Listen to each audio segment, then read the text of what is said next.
Shalom, selamat hari Minggu adik-adik. Ketemu lagi sama Kak Imelda pada hari Minggu tanggal 21 November 2021. Sebelum kita mulai ibadah Hora Puasa hari ini, yuk adik-adik siapkan dulu Alkitabnya sama alat tulisnya, buku dan catatannya ya. Yuk siapin dulu. Kalau udah siap semua, kita mau berdoa dulu sebelum mulai ibadah. Yuk kita tutup mata, lipat tangan. Allah Bapa yang bertahta di dalam kerajaan surga, terima kasih Bapa untuk penyertaan-Mu. Pada malam hari kami bisa istirahat dengan nyenyak, dan pagi hari ini kami bisa bangun dengan kondisi yang sehat. Ya Bapa, sebentar kami akan memulai ibadah kami, kiranya Roh Kudus membimbing kami dari awal pertengahan hingga akhir ibadah kami, agar kami bisa duduk diam, tenang, dan mengerti apa yang diajarkan, apa yang kami dengar firman Tuhan, bisa kami pahami dan bisa kami terapkan ke dalam kehidupan kami sehari-hari. Kami serahkan hidup kami ke dalam tangan pengasihan-Mu Bapa. Hanya di dalam nama Tuhan Yesus Kristus kami berdoa dan mengucap syukur. Haleluya. Amin. Amin. Adik-adik, sebelum kita mendengarkan firman Tuhan, yuk kita angkat satu pujian ini dulu.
Oke, kita sudah angkat pujian. Aku mau jadi terang. Nah, sama nih adik-adik sama firman Tuhan yang mau kita dengarkan hari ini. Kita baca dulu yuk Alkitab kita dari Matius 5. Kita buka Matius 5, Perjanjian Baru ya.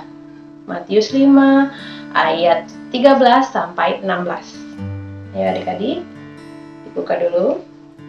Kita baca sama-sama ya. Kakak baca di sini, adik-adik baca di rumah. Matius 5 ayat 13 sampai 16. Demikian firman Tuhan. Garam dunia dan terang dunia. Kamu adalah garam dunia. Jika garam itu menjadi tawar, dengan apakah ia diasinkan? Tidak ada lagi gunanya selain dibuang dan diinjak orang. Kamu adalah terang dunia. Kota yang terletak di atas gunung tidak mungkin tersembunyi. Lagi pula, orang tidak menyalakan pelita lalu meletakkannya di bawah gantang, melainkan di atas kaki dian sehingga menerangi semua orang di dalam rumah itu. Demikianlah hendaknya terangmu bercahaya di depan orang, supaya mereka melihat perbuatanmu yang baik dan memuliakan Bapamu yang di surga. Amin. Oke adik-adik. Nah, hari ini kita mau belajar tentang garam dan terang dunia. Sebelum kita lanjut, kakak ada video ilustrasi tentang terang dan garam. Oke, yuk kita lihat.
Ya, adik-adik, tadi tentang seorang anak kecil diberikan terang ya. Nah, bagaimana sikapnya? Apakah dia bisa mengemban amanah menjadi terang atau tidak? Ya, kita mau bahas dulu ya bacaan kita hari ini. Sebelum itu, kakak mau tanya adik-adik, kalau rasa garam itu apa rasanya? Garam. Asin ya, tentu saja. Biasanya ibu kita memasak itu pasti pakai garam. Kalau nggak pakai garam, pasti rasanya kurang enak ya adik-adik ya. Pasti rasanya hambar gitu. Pasti nggak enak, kurang enak. Jadi kita tidak nafsu untuk makan. Terus kalau adik-adik sekarang memejamkan matanya, gelap. Bayangkan kalau satu hari 24 jam adik-adik matanya ditutup. Tidak bisa melihat, gelap. Rasanya bagaimana? Kurang nyaman bukan? Nah, seperti itu adik-adik. Tapi ketika adik-adik buka mata adik-adik bisa melihat, wah, nyaman banget ya, kita bisa melihat terang. Kalau pagi, siang kita bisa diterangi sama matahari nih. Kalau malam hari, penerangnya apa? Bulan dan bintang. Wah, nyaman banget ya adik-adik ya. Kalau nggak ada itu, gimana kita bisa beraktivitas, ya kan? Pasti kurang nyaman. Nah, adik-adik, tadi di Alkitab dikatakan di ayat 13, kamu adalah garam dunia. Kamu, adik-adik dan kakak. Jika garam itu menjadi tawar, hambar, tidak ada rasanya, dengan apakah dia diasinkan? Tidak ada lagi gunanya selain dibuang dan diinjak orang. Jadi kalau kita tawar, kita tidak menjadi garam, berarti kita tidak ada lagi gunanya selain dibuang dan diinjak orang. Nah, gimana sih Kak menjadi garam itu? Gimana kita bisa asin? Bagaimana caranya dia diasinkan? Caranya baca firman Tuhan. Gitu. Kita harus bisa bermanfaat, atau kita harus bisa menjadi pembawa pengaruh yang baik dan yang benar di sekeliling kita adik-adik. Seperti itu. Caranya gimana ya? Kita harus berpatokan dengan isi firman Tuhan ada di dalam Alkitab. Makanya adik-adik setiap pagi harus baca kitab suci, doa tiap pagi, renungan ya. Berdoa, berbicara, berkomunikasi dengan Tuhan. Nah, lanjut ayat 14. Kamu adalah terang dunia. Kamu, adik-adik dan kakak. Kita jadi terang dunia, kota yang terletak di atas gunung. Diibaratkan kita ada di atas gunung, tidak mungkin tersembunyi, kita terang. Adik-adik tahu apa yang dimaksud gantang? Gantang seperti ini adik-adik ya. Jadi dia tempat beras atau seperti tempat kacang-kacangan gitu ya, untuk wadah gitu. Kalau terang ditaruh di dalam situ adik-adik, tempat yang terbatas, apakah dia bisa menerangi sekelilingnya? Nggak bisa, ketutupan ya adik-adik ya, terbatas ya kan. Nah, kalau lagi pula orang tidak menyalakan pelita lalu meletakkannya di bawah gantang ya, ditutupin gantang gitu adik-adik, dia nggak akan terlihat. Dan melainkan di atas kaki Dian, sehingga menerangi semua orang di dalam rumah itu. Kaki Dian, tahu kan adik-adik yang biasa di depan gereja, kalau Natal biasanya juga di depan gitu ya, ada lilin-lilin, ada kakinya gitu, seperti ini. Nah, kenapa ditaruh di kaki Dian? Supaya dia bisa menerangi, tidak ada yang menutupi, tidak terbatas, terang ya adik-adik. Nah, lanjut. Ayat 16, demikianlah hendaknya terangmu bercahaya di depan orang, supaya mereka melihat perbuatanmu yang baik dan memuliakan Bapamu yang di sorga. Wah, adik-adik, kita diberikan tugas nih. Demikian hendaknya terangmu, terang adik-adik dan terang kakak, bercahaya di depan orang, di sekeliling kita. Jadi kita harus menjadi pengaruh adik-adik. Kita harus menjadi pembawa pengaruh yang baik dan benar di sekitar kita, dan kita harus menjadi sumber sukacita, menjadi pembawa damai ya. Nah, kita bahas yang tadi adik-adik, film yang tadi. Jadi ada seorang anak kecil diberikan Tuhan terang supaya dia bisa menerangi sekelilingnya. Tadi ada ayat Yohanes 12 ayat 46. Coba kita buka adik-adik. Aku telah datang ke dalam dunia sebagai terang, supaya setiap orang yang percaya kepadaku jangan tinggal di dalam kegelapan, kata Tuhan Yesus. Nah, jadi itu tugas kita tadi adik-adik. Hendaklah kamu menjadi garam dan terang dunia. Tetapi apa yang terjadi adik-adik? Ketika kita mau menjadi garam, ketika kita mau menjadi terang, orang-orang lain yang tidak percaya sama Tuhan, tidak percaya, dia mengolok-olok kita. Kalau sekarang ibaratnya berarti dibully gitu ya adik-adik ya. Kita dicemooh, kamu sok suci gitu ya adik-adik ya. Nah, gimana kita untuk menanggapi teman-teman kita yang kurang baik itu, yang tidak percaya Tuhan? Bagaimana adik-adik? Apakah kita harus ikut seperti mereka, seperti film tadi? Dia takut adik-adik, dia hanya sendiri. Dia anak Tuhan sendiri, dia terang sendiri, tapi dia takut. Apakah kita harus ikut-ikutan seperti yang lainnya adik-adik, menjadi tidak terang? Jangan ya adik-adik ya, kita harus tetap teguh menjadi anak yang terang, menjadi garam dunia. Kita baiknya mengingatkan mereka. Kita tidak usah membalas kejahatan dengan kejahatan. Bagaimana kalau kita diolok-olok? Kita lapor sama orang tua kita atau guru kita jika di sekolah ya adik-adik ya, agar diselesaikan oleh orang yang lebih tua. Nah adik-adik, nanti jangan lupa juga berdoa kalau adik-adik ada masalah. Jadi adik-adik harus bisa berdamai, jangan emosi. Jadi kalau adik-adik diolok-olok, kalau adik emosi, jadinya bertengkar kan. Nah, kita harus sabar, kita harus cinta damai. Jadi kita harus membawa damai di sekeliling kita. Dengan seperti itu, mereka bisa melihat Tuhan Yesus di dalam diri adik-adik. Adik-adik bisa membawa damai, membawa sukacita. Bisa juga contohnya, adik-adik, teman-teman adik-adik semuanya nih, lagi di sekolah bosan sekali dalam pelajaran itu ya. Bosan, teman-teman adik-adik udah bosan, tapi adik-adik jangan ikutan bosan. Adik-adik harus sukacita, harus membuat suasana sukacita, semangat lagi untuk belajar. Nah, seperti itu yang dinamakan terang, menjadikan garam, membuat suasana yang baik. Adik-adik harus tetap sukacita ya.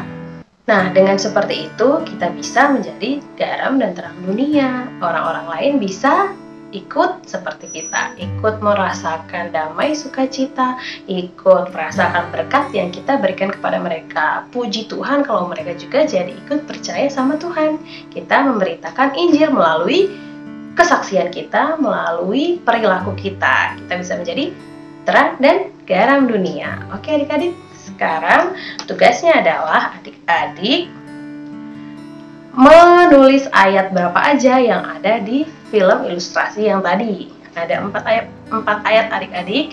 Nanti adik-adik tulis aja dari mana aja, isinya apa aja. Oke, nanti ditulis aja, dikirim ke kakak. Oke, baiklah kalau gitu adik-adik, sekarang kita mau kumpulkan persembahan. Siapkan persembahannya, boleh ditransfer ke rekening gereja atau dititipkan ke papa mama yang ke gereja.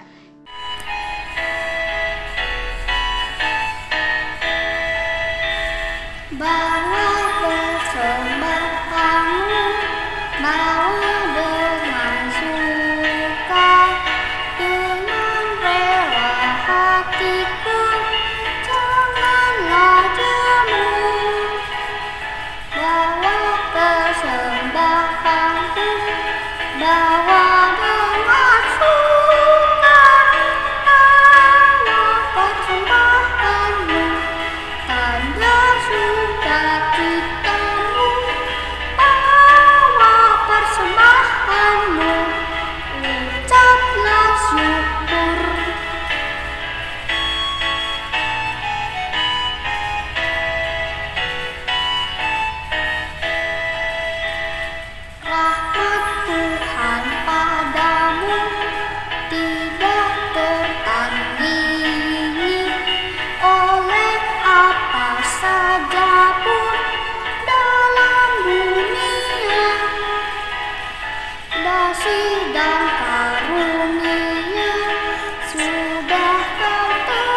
kasih adik-adik yang sudah memberikan persembahan. Ya, sekarang kita mau tutup ibadah kita hari ini. Mari kita puji Tuhan dulu. Yuk, kita angkat lagu ini.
Oke adik-adik, kita sudah puji Tuhan tadi ya. Jangan lupa baca kitab suci dan doa setiap hari agar kita bertumbuh terus, agar kita terus bisa menjadi garam dan terang dunia. Yuk kita doa untuk menutup ibadah hari ini. Allah Bapa yang bertahta di dalam kerajaan surga, terima kasih untuk hari ini kami sudah mengikuti ibadah orang Musa. Ya Tuhan, berkatilah kami agar kami bisa menjadi anak-anak yang terang, anak-anak yang bisa menggarami sekeliling kami bisa menjadi pembawa sukacita, pembawa damai, kami bisa mencerminkan Tuhan Yesus di dalam diri kami. Tuhan Yesus, kami juga serahkan kehidupan kami sehari-hari ke dalam tangan pengasihan-Mu, biarlah hanya Engkau yang menyertai kami selalu, di dalam sekolah kami, di dalam keluarga kami, di dalam lingkungan bermain kami, dimanapun kami berada, biarlah kami bisa menjadi garam dan terang. Tuhan Yesus, kami serahkan hidup kami serahkan keluarga kami ke dalam tangan pengasihan-Mu. Hanya di dalam nama Tuhan Yesus Kristus, kami berdoa dan mengucap syukur. Haleluya. Amin. Amin adik-adik. Selamat hari Minggu. Tuhan Yesus memberkati.